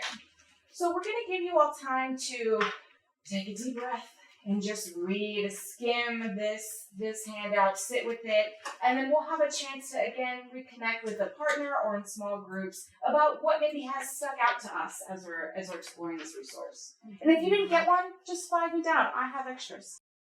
Marcella, I want to share before you start. I think this is such a powerful structure. So really, even if you, without the action steps, it's okay. Self-care, connectedness, structure and practice, empowerment, and flexibility. Mm-hmm. That's the structure of care. That's clever, you two. Well, it's Rachel found the resource. Yeah, it's certainly not our idea out of our own brains. It's an adapted resource. But we did adapt that framework, seeing the benefit of it to contextualize it with resources, strategies, and needs. And I'm thrilled to see that the conversation is still going. That's my least favorite part of my job. I'm like the conversation ender so that we can keep moving on and stay on time. We are intentionally not debriefing that segment because you all had a chance to connect with your colleagues in your community. And Rachel and I are just one part of that community. You all are the majority of it. So we didn't feel a sense of urgency to have you all report back to us. So I just wanted to clarify that. And we want to come back to this note about boundaries Because one of the important things about fostering care in the classroom, as particularly from an instructional context, is that it's oftentimes folks of color, folks from historically underrepresented or excluded backgrounds that just carry the burden of care so much on their backs.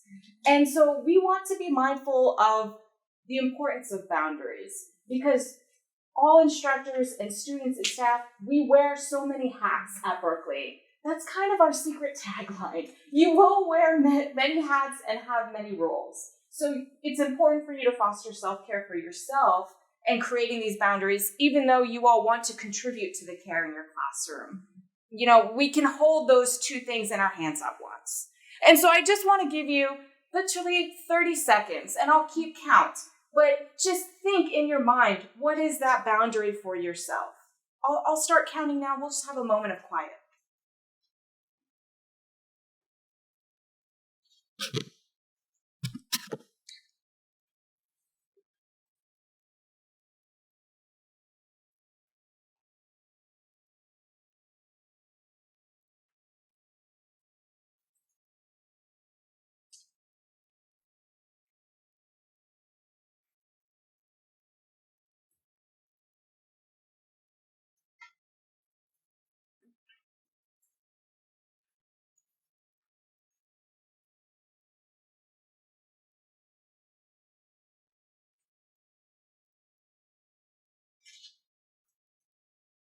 All right. Hopefully that was just a moment for yourself to think about your next action steps in terms of advancing care, specifically towards boundary setting. And I always like the kind of think and pause moment of quiet, because we're moving so much in our day, in our minds and in our bodies and in our hearts, and to be teaching effectively, oftentimes it takes just a moment of quietness and to think about what are our decision-making practices, what are we really hoping to achieve. And so towards that end with your boundaries, the last reminder that I'll share with you is that it's important to know it for yourself, but also to let other folks know it, right? Thinking about who you can communicate your boundary, whether that's to your students, your graduate student instructors, your peers in your department. That can be really crucial, your staff colleagues on campus as well. So I'm going to pause here and hand it over to Rachel to wrap us up. Awesome. So we wanted to kind of end by showing you, first how to contact us, but also this is just kind of a preview of some of the services that the Center for Teaching and Learning offers, and we're here during the summer.